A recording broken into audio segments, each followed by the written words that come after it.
Bueno, vamos a hacer este ejercicio que lo dejamos ayer un poco a medias, pero lo retomamos desde el principio, si os parece. Tenemos una función f de x. Esta es una fracción algebraica. Una fracción algebraica es un polinomio dividido entre otro polinomio. ¿Sí? Entonces, lo primero que nos piden es el dominio de la función.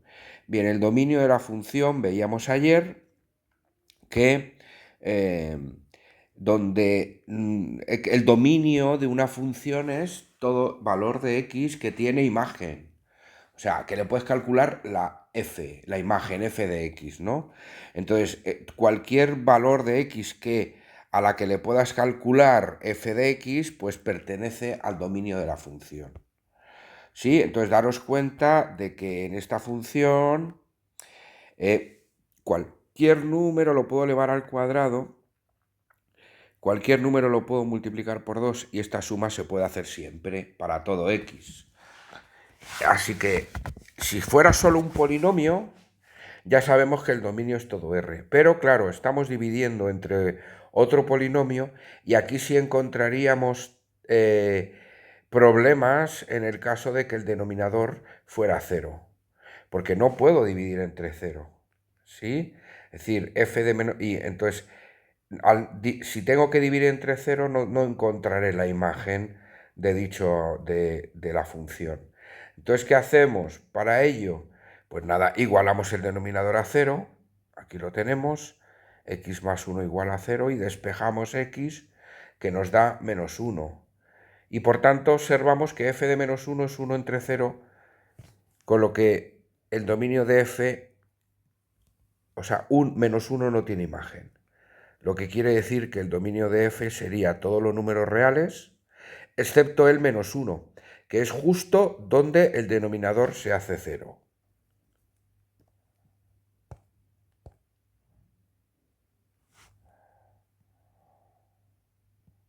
Vamos al apartado B, que nos piden los puntos de corte con los ejes.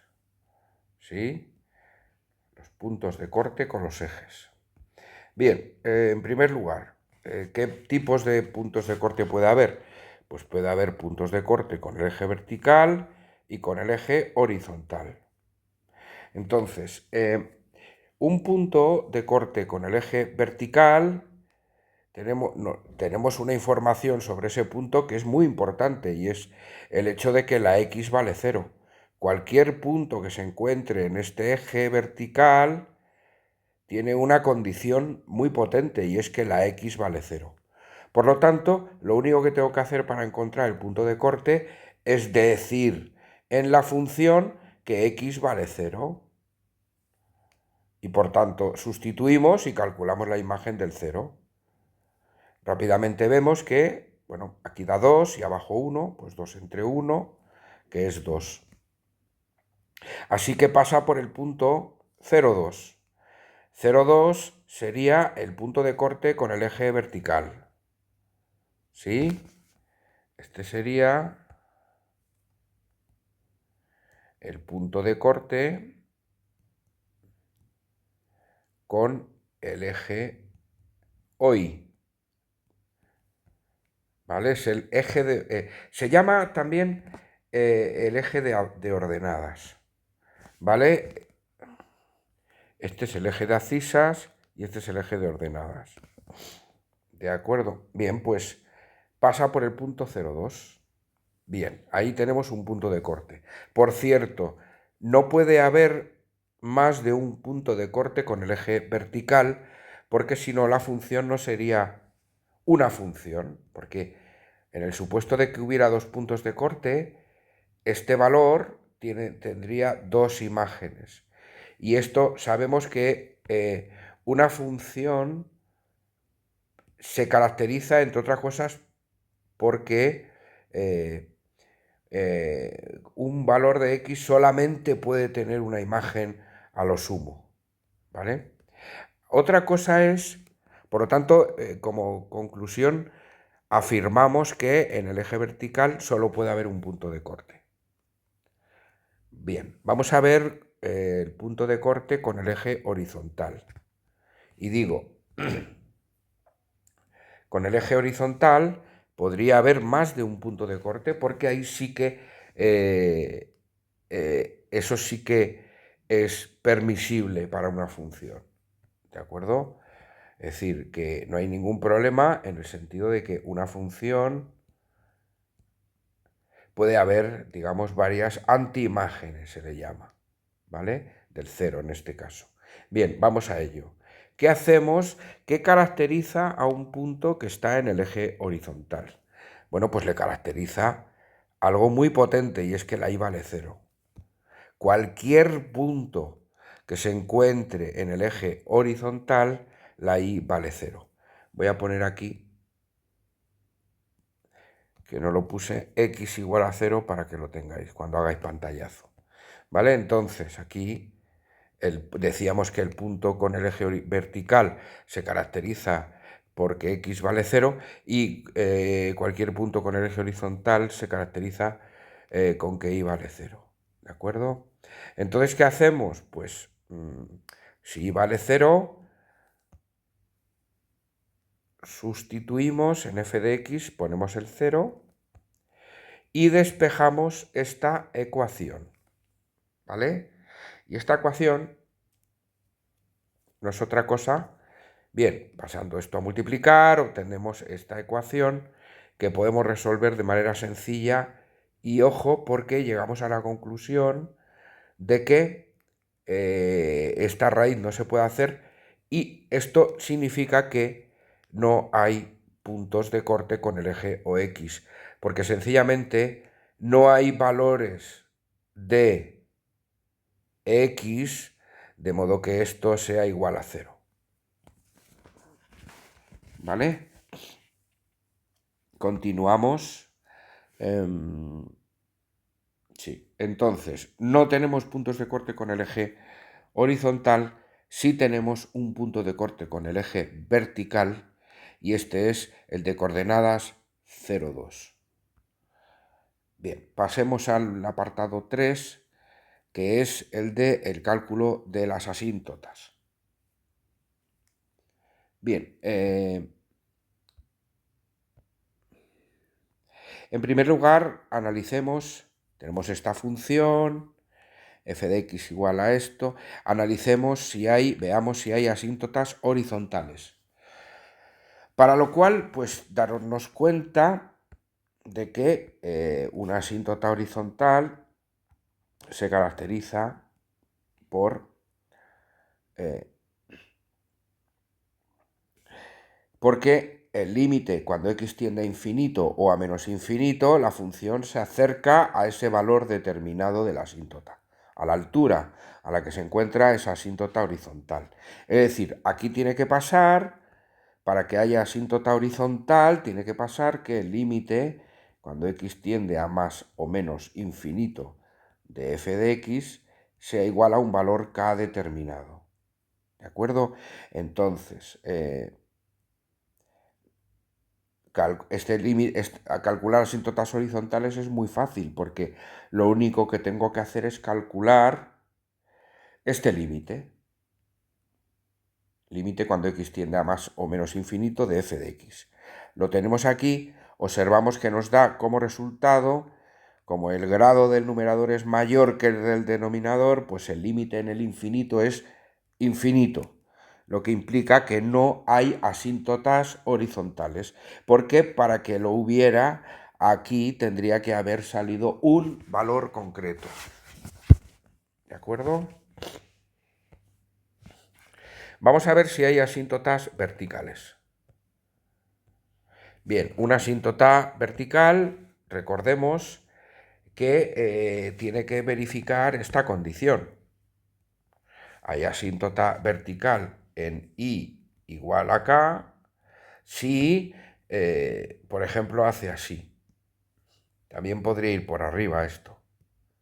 Y, en fin, o los dos por arriba, los dos por abajo. Pero lo que está pasando aquí es que el límite, cuando x tiende a k, a un cierto valor k, por la derecha de f de x, es igual a más o menos infinito. Y el límite cuando x tiende a k por la izquierda de f de x es igual a más o menos infinito.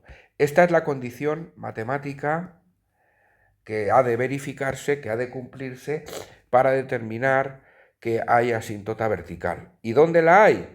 Pues en I igual a K. ¿De acuerdo? Entonces, recordemos que para que se verifique esta condición en una fracción algebraica, o sea, un polinomio entre polinomio, veíamos en el cálculo de límites que cuando tenemos una indeterminación del tipo k entre 0, ojo, con k distinto de 0, esto es importante, esto era igual a más o menos infinito.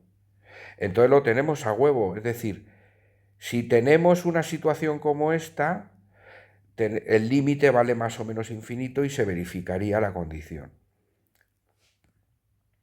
de asíntota vertical. Entonces, ¿qué hay que hacer? Buscar dónde el denominador se hace cero. Nos preguntamos, nos hacemos esa pregunta. ¿Dónde el denominador se hace cero? ¿Dónde vale cero? Cogemos el denominador, lo igualo a cero y despejo y me sale x igual a menos 1. O casualidad. O casualidad que es justo donde no hay dominio. ¿Os dais cuenta? Bien, en este caso, cuando x vale menos 1, ahí tenemos un candidato para asíntota vertical, porque podría darse la situación en la que al calcular el límite cuando x tiende a menos 1, obtengamos algo así, y esto nos daría infinito o menos infinito.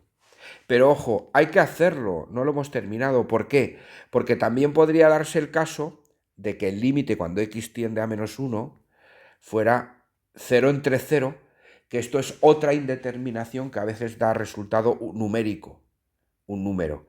Por lo tanto, hay que tener cuidado. No podemos dar por asumido que aquí tenemos una asíntota vertical. Hay que hacer la comprobación. F de x tiene asíntota vertical en x igual a k si el límite cuando x tiende a k de f de x es igual a más menos infinito. ¿Sí? Entonces calculamos el límite, comprobamos a ver si hay efectivamente asíntota vertical. Y cogemos aquí esto, operamos. Límite cuando x tiende a menos 1 de f de x, que es igual a esto, da 0 entre 0. Uy, esto es lo que no podría pasar, porque si diera k entre 0 ya podríamos garantizar que hay asíntota vertical. Pero de momento no lo podemos garantizar. Resolvemos este límite factorizando el numerador, que es x más 1 al cuadrado, con lo cual se va uno de aquí con otro de aquí y nos queda esto, que es un límite que da igual a 0. ¿Qué quiere decir? Que no se va al infinito y por tanto no hay asíntota vertical. No hay asíntota vertical a pesar de que en el menos 1 el denominador se hace 0. Pero es que hemos dado con que era una indeterminación 0 entre 0. ¿Vale? Bien. No hay asíntota vertical, pues. Veamos ahora si hay asíntotas oblicuas. ¿Vale? Veíamos que las asíntotas oblicuas sabemos que es una recta oblicua que tendría esta ecuación mx igual a mx más n y que m se calcularía con esta expresión y n se calcularía con esta otra. Bien, esto es como lo hacíamos siempre, pero nosotros cuando tengamos una fracción algebraica, o sea, un polinomio dividido entre otro polinomio, ¿vale? O otra manera de calcular la asíntota oblicua, que os la voy a enseñar en este vídeo, sería haciendo la división polinómica. Es decir, mirad, esto es un truco interesante. Para calcular la asíntota oblicua se puede hacer o bien utilizando estas fórmulas, calculando estos límites, o bien haciendo una división polinómica. Coges como la función es esta, pues haces la división del polinomio de arriba entre el de abajo. ¿sí? Lo tienes aquí. Y si haciendo la división resulta que la expresión del cociente es igual que la expresión de la asíntota oblicua.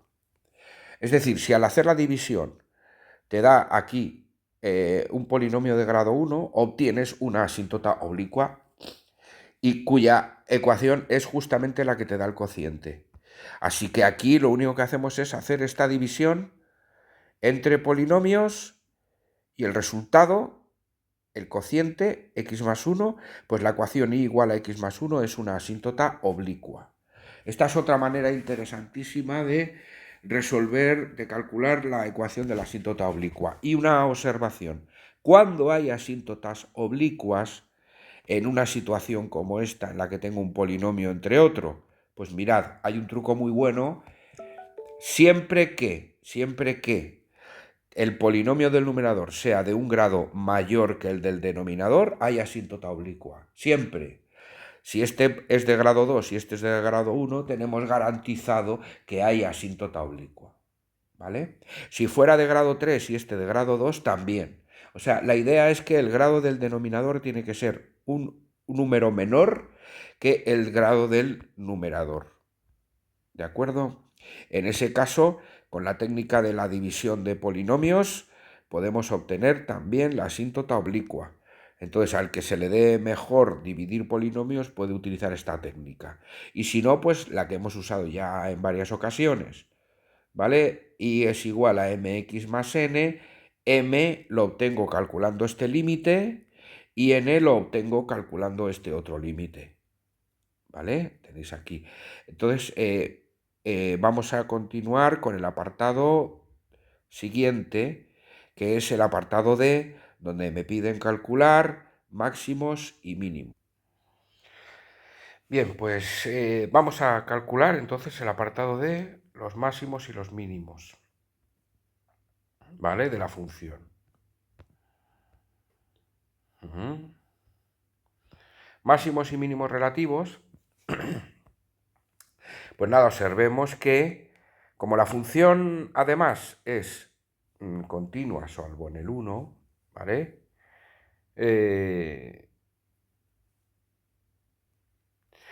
Pues primero calculamos la derivada, ¿vale? Que es el instrumento fundamental para analizar el crecimiento de la función.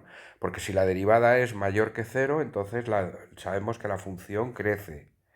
Y si la derivada es menor que 0, sabemos que la función decrece. Y por tanto es interesante calcular la derivada. Además, si la derivada vale 0, puede ser por varios motivos. Una, y es que tenemos un máximo local. Fijaos que aquí la derivada, la recta tangente es horizontal y por tanto la pendiente es 0 y por tanto la derivada en el punto es 0, porque si algo sabemos es que la derivada en el punto coincide con la pendiente de la recta tangente.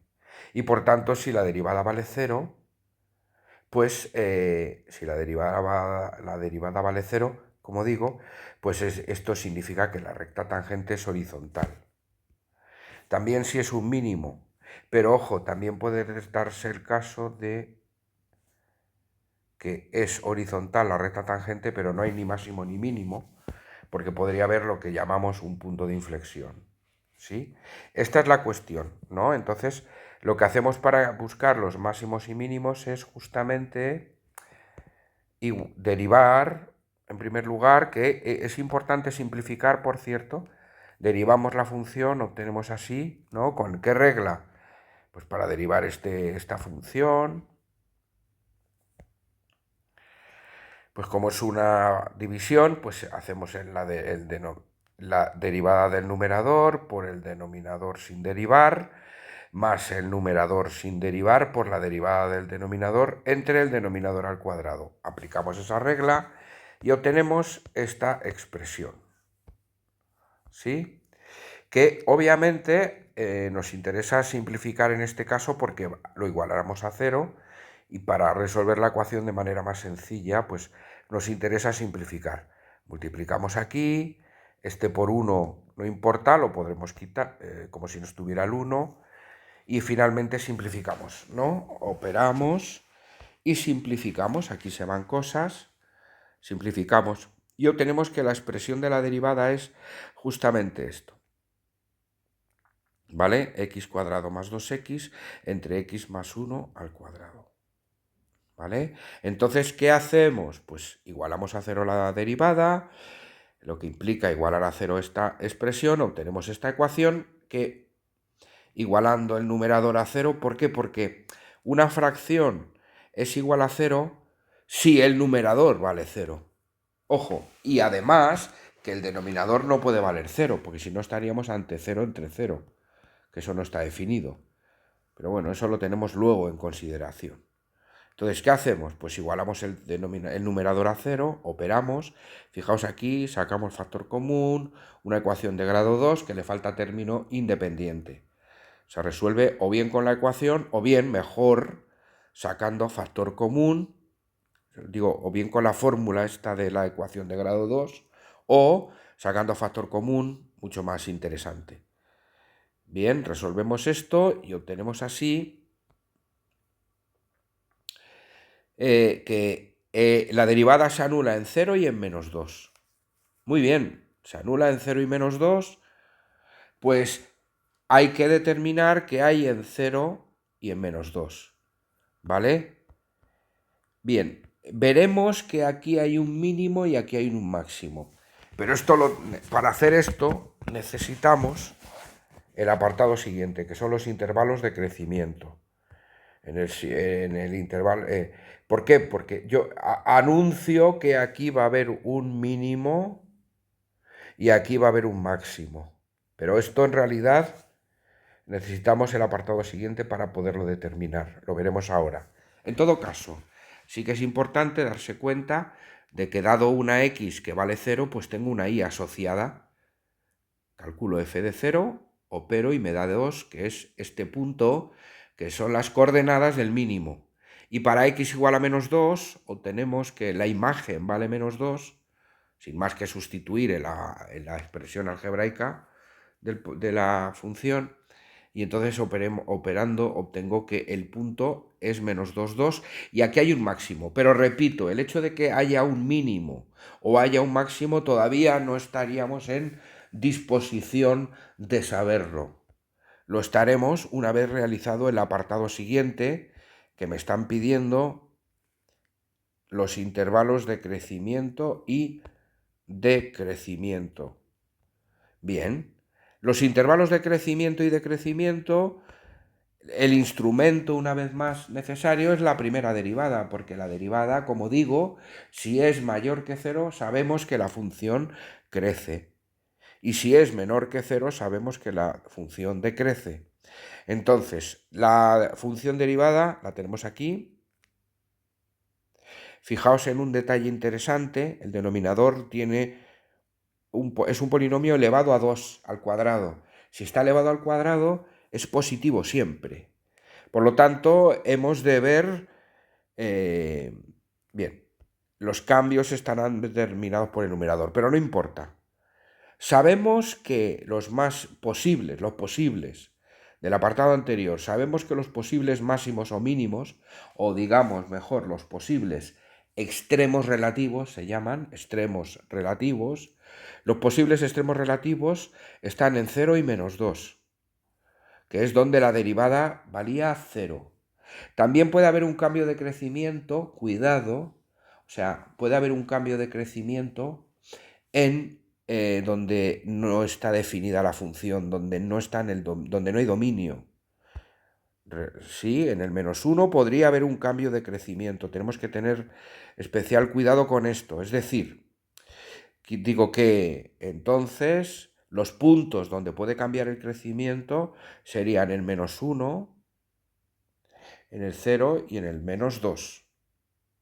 ¿Vale?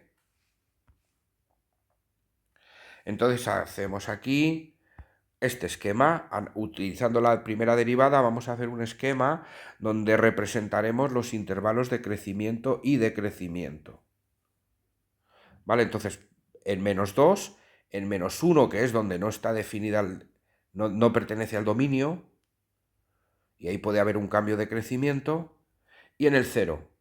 Estos dos valores, menos 2 y 0, es donde la derivada se hace 0, que lo hemos encontrado en el apartado anterior, y este valor es donde el punto no pertenece al dominio. Bien, pues probamos, testeamos. A la izquierda del menos 2 tenemos el menos 3, por ejemplo. Podemos calcular f' de menos 3. ¿Vale? Sustituyendo aquí en la expresión, calculas f' de menos 3, donde pone x pones menos 3, operas y resulta que te da mayor que 0. Bien, ¿esto qué quiere decir? Que la función crece. En este intervalo, desde el menos infinito hasta el menos 2, la función crece. ¿Qué pasa? Que el siguiente tramo va a estar entre menos 2 y menos 1. Vamos a ver aquí. Probamos con algún valor que está por aquí en medio. Por ejemplo, el menos 3 medios. Sí, calculamos f' de 3 medios y observamos que es menor que 0. Al sustituir, observas que es menor que 0, lo que significa que la función decrece. Bien, decrece. Y ahora miraríamos, como en el menos 1 no pertenece al dominio, aquí puede haber un cambio de crecimiento. Observo, el siguiente tramo está entre el menos 1 y el 0. Bien, tomamos un valor en medio, por ejemplo el menos 1 medio, menos 0,5, evaluamos la primera derivada para ver si crece o decrece. Y observamos que f' de menos 1 es menor que 0. Sin más, como antes, que sustituir en x menos 1 medio. Operando, ¿vale? Te da que es menor que 0. No hace falta que calculéis el número, ¿vale? Basta con ver el signo. No hace falta ir al detalle, ¿no? Es menor que 0. Basta con ver si es mayor que 0 o menor que 0. Es menor que 0, lo que implica que en este tramo, entre el menos 1 y el 0, la función decrece al ser negativa la derivada. Y el siguiente tramo sería desde el 0 hasta el más infinito. Observamos en algún punto que esté en este tramo, en el 1, por ejemplo, calculamos la primera derivada, sustituyendo aquí 1, y vemos que es mayor que 0 y por tanto la función crece.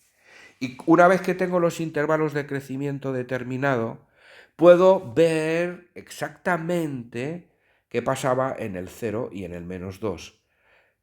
Porque, como dije, el hecho de que en el 0 haya un mínimo y en el menos 2 haya un máximo, todavía no estaba en disposición de saberlo. Pero sí ahora que tengo los intervalos de crecimiento determinados. Observamos que en menos 2 a la izquierda crece y a la derecha decrece, lo que hace que en menos 2 haya un máximo. Y observamos que en el 0 a su izquierda decrece y a la derecha decrece, lo que implica necesariamente que en el 0 hay un mínimo. Y aquí lo tenemos. Hay un mínimo en 0,2, máximo en menos 2,2. ¿De acuerdo? Muy bien. Pasemos al siguiente ejercicio. Atención, es interesante todo esto porque se va a asimilar bastante al examen, espero, ¿vale? El examen que pongamos para la tercera evaluación. Bien, vamos a ver. Continuamos entonces con el siguiente ejercicio propuesto. Un momento, voy a colocar esto más grande.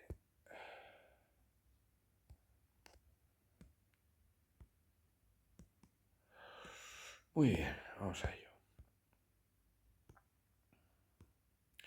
Bien, tenemos una función f de x igual a x cubo menos x.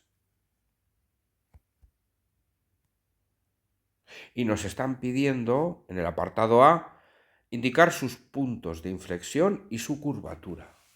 Puntos de inflexión y curvatura, ¿vale? Recordemos que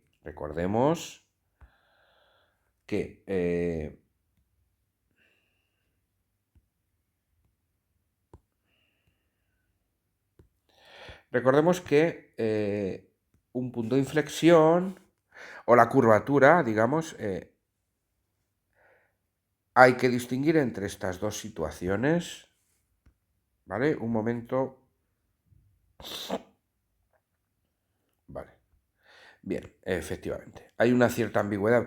En este caso la vamos a llamar a este tipo de curvatura convexa y esta cóncava, ¿de acuerdo?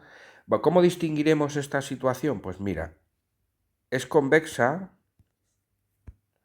la función es convexa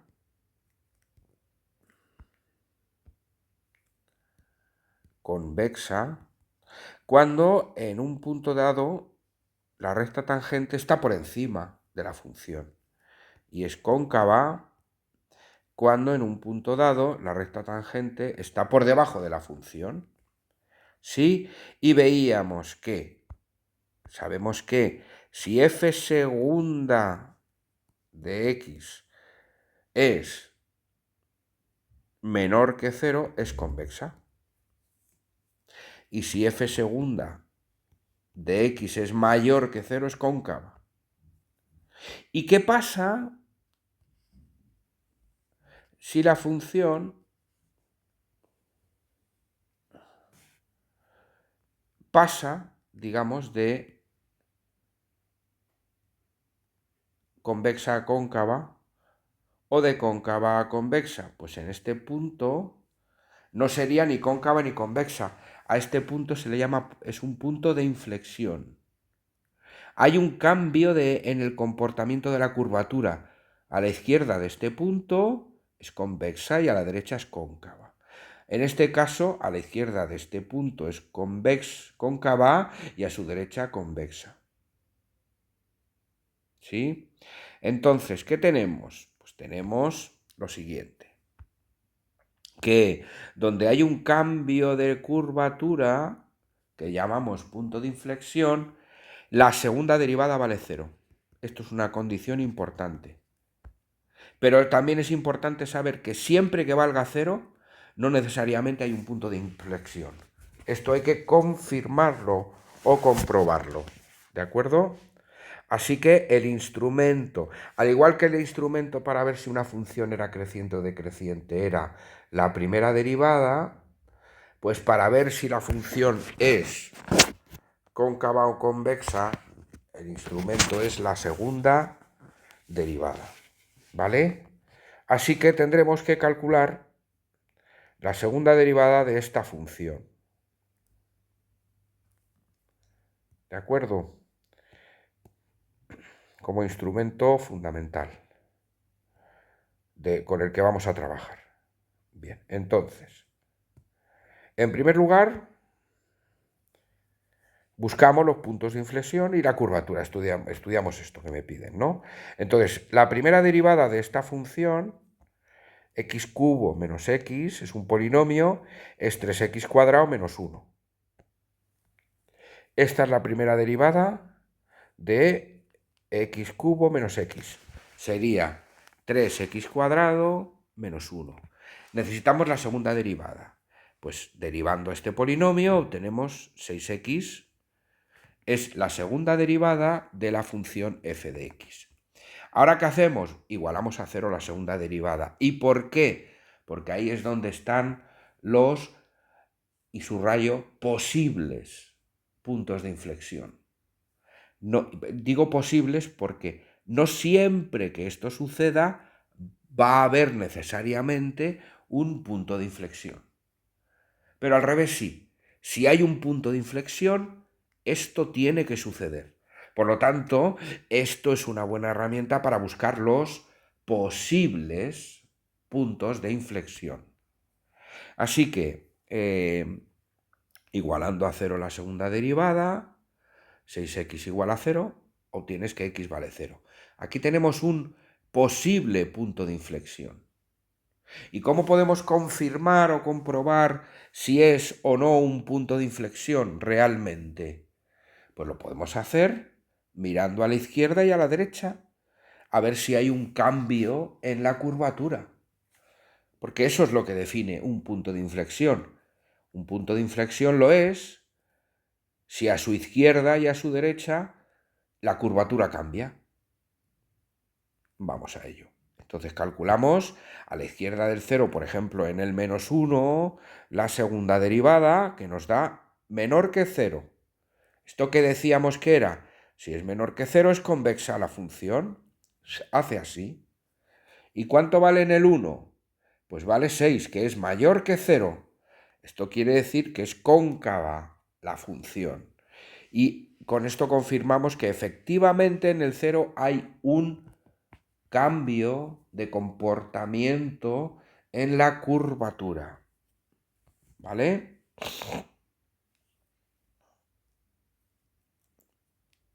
Muy bien. Esto nos permite determinar cuáles son los intervalos de curvatura, de concavidad y convexidad. Porque decimos que es convexa entre menos infinito y 0, aquí lo tenemos, y es cóncava entre 0 y más infinito, aquí lo tenemos. ¿Vale? Muy bien.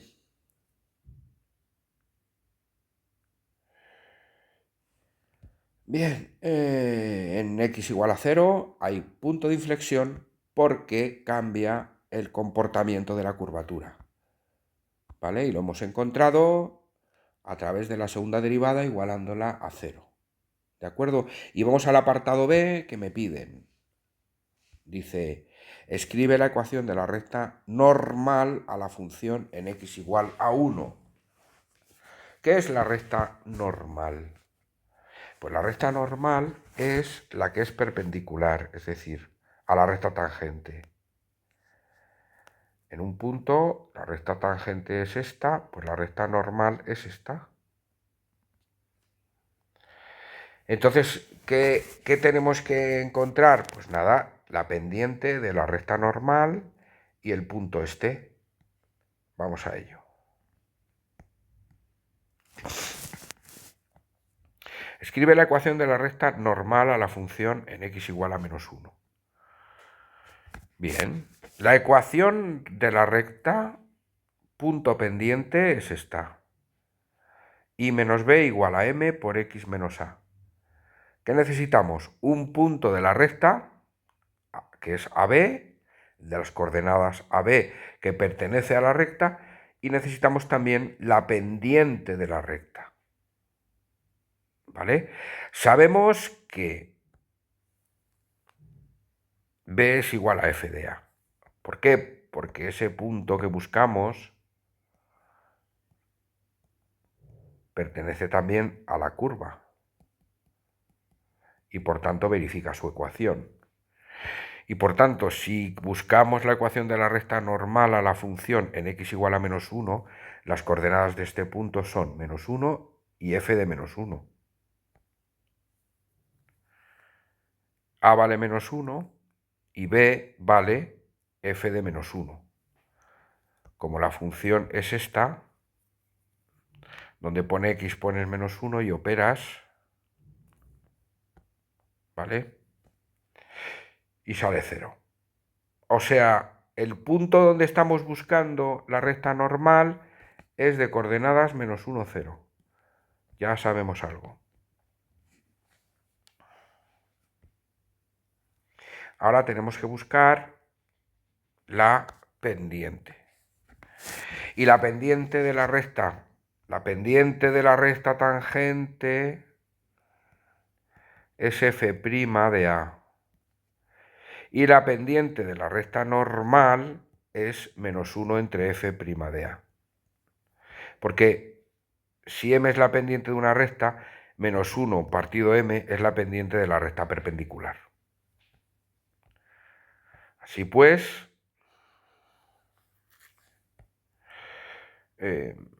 por tanto,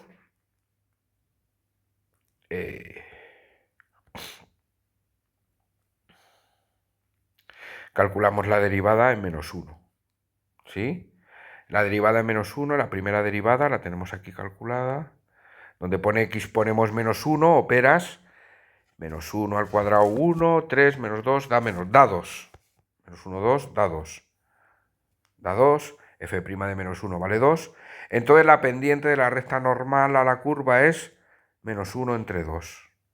Sustituyendo en la ecuación punto pendiente,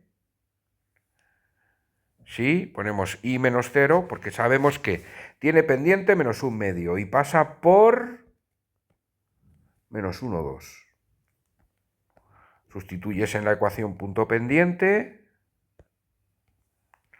y menos 0 igual a menos un medio por x menos menos 1, cuidado ahí, con los signos, ¿vale? Y obtenemos así la ecuación de la recta normal a la curva en dicho punto, ¿vale? Y podemos ver rápidamente este ejercicio.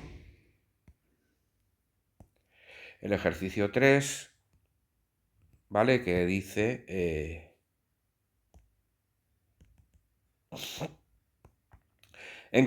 calcular la integral indefinida del arco tangente de x diferencial de x. Este ejercicio es interesante porque aparentemente uno no sabe por dónde hincar el diente, porque no podría técnicamente aplicar, por ejemplo, la integración por partes, porque no tengo dos funciones. Sin embargo, puedo ver la integral como multiplicado por 1. Bueno, yo creo que para no hacer demasiado largo el vídeo, bueno, sí, vengan, 10 minutos más. Digo que, bueno, que esta integral, a ver, integral entre, que puedo hacer esto, arco tangente de x diferencial de x, porque aquí aparece el cotangente de x, no el 1, pero el 1 lo puedo incluir porque multiplicar por 1 no modifica nada. ¿Y por qué hago esto? Porque así ya puedo aplicar la integración por partes, tengo dos funciones. Y además esta técnica va a funcionar, ¿vale? Entonces la fórmula de la integración por partes era: un día vi un valiente soldado vestido de uniforme. Entonces, una es u y otra es d de v, ¿vale? En este caso, 1 puede ser 1. ¿Por qué? Porque la derivada de 1 es 0 y entonces, como aquí hay d de v, esto se convierte en 0, no puede ser. Entonces, ¿qué hacemos? La que integro es esta y derivo es esta. Esta es u y esta es d de v, ¿vale? La u es arco tangente de x y d de v es 1. 1, vamos a poner. Entonces, hay que calcular para aplicar la fórmula u y v, d de v y d de u. Bien, pues vamos a ello. Si u es arco tangente de x, pues d de u, la diferencial de u, la derivada de u es 1 entre 1 más x cuadrado, diferencial de x, esto ya lo sabemos. Y d de u tenemos que es 1, pues entonces v, d de v es 1, pues v es la integral de 1, que es x. Y sin más que sustituir en la fórmula de la integración por partes,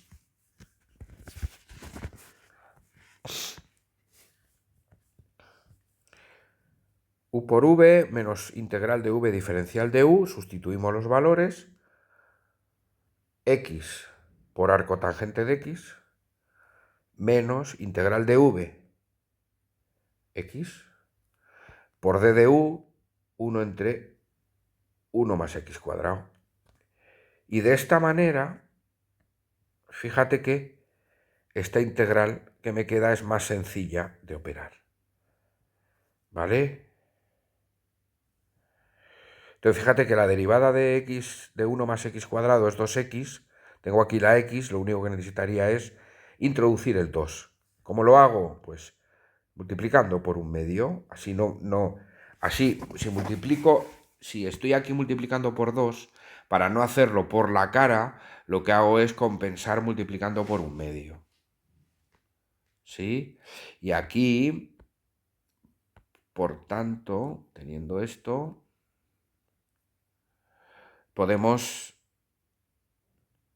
este es el logaritmo neperiano, ¿no?, de 1 más x cuadrado, ¿vale? Porque la derivada del denominador lo tengo arriba en el numerador Y por tanto quedaría x arcotangente de x menos 1/2 por el logaritmo neperiano de importante este valor absoluto de 1 más x cuadrado más c. Y esta sería la integral indefinida o la primitiva, las primitivas de esta función, de la función arcotangente.